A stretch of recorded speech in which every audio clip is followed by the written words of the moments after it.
Aujourd'hui, des offres de tontines pour collecte d'épargne, d'achat de vêtements, pagnes, chaussures ou encore d'appareils électroménagers se développent de plus en plus sur les réseaux sociaux. Nombreux sont donc les personnes ayant utilisé ce système moderne d'épargne sociale. Ils bénéficient encore de ces avantages. C'est une manière de cotiser pour faire un achat qui nous plaît, bien cotiser de l'argent. L'avantage, ça allège, parce que si je dois prendre un produit de 60 000 et que je dois sortir ça d'un coup, ça va peser sur moi. Je vais me dire que non, je ne pourrais pas, autant épargner cette somme.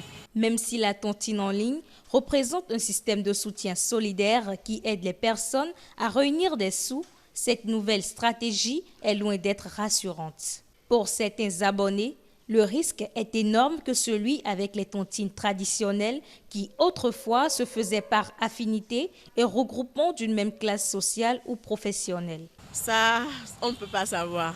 Même si c'est mon frère ou bien même si c'est ma soeur, on dit l'argent, ça ne connaît personne en fait, même pas les parents. Donc il y aura forcément une dispute. Il n'y a pas de confiance. À 90%, c'est risqué. Il y a des risques, voilà, genre tu peux faire une tontine et après tu n'arrives pas à prendre tes sous, la personne disparaît, tu fais tout et tout, mais bon, après tu n'arrives pas à percevoir ce pourquoi tu cotises. Les tontines en ligne, parfois on prend des personnes inconnues, on les ajoute et tout, peut-être c'est numéro 1 et 2, et après d'avoir ramassé, ils ne participent plus. Ce qui fait une perte énorme pour celle qui a créé son groupe, parce que moi étant au numéro 8, ayant payé 2, 3, 4 fois déjà, je dois dire que je vais forcément continuer, ou soit rembourser moi mes sous, donc ça sera une perte pour le fondateur du groupe. Selon le sociologue François-Xavier Quintos-Guillot, les tontines en ligne sont un couteau à double tranchant.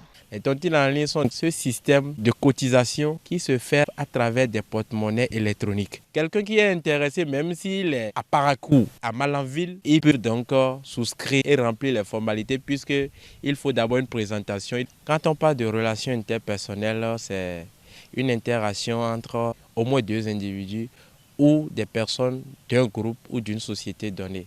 Et donc, les tontines en ligne seront vues sous deux angles. Par rapport au premier, il faut dire que ces tontines viennent légiférer donc le vivre ensemble des gens qui ne se connaissaient pas, qui s'apprennent maintenant à se faire confiance et à se partager des choses. Puisqu'au-delà de ces tontines qu'ils alimentent, ils arrivent même à se communiquer entre eux, à aller à l'entraide des uns des autres, qui sont adhérents à ce système de tontines en ligne. Sous cet angle-là, les tontines en ligne facilitent et encouragent donc les relations interpersonnelles.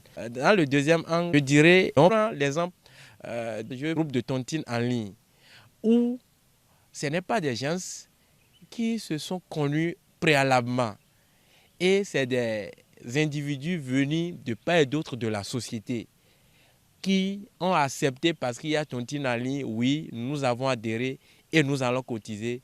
Et on sait que quand on fait une tontine, c'est à chacun des membres à tour de rôle qui ramasse. Arrivé à des moments donnés, l'individu qui est à Parakou, que moi je ne connais pas en tant que garant de cette tontine, et qui a peut-être déjà ramassé, et qui n'arrive plus à tempérer, vous voyez déjà que ça peut déstabiliser la relation interpersonnelle que j'ai envers ce dernier. La conséquence des tontines en ligne donc va dans le sens des insuffisances qu'il montre par rapport à ces individus de peu de foi qui utilisent des systèmes de déviance pour déstabiliser la confiance que l'autre a placée en lui. Le caractère illégal de l'épargne empêche les adhérentes victimes d'escroquerie de saisir les juridictions afin de se faire rembourser.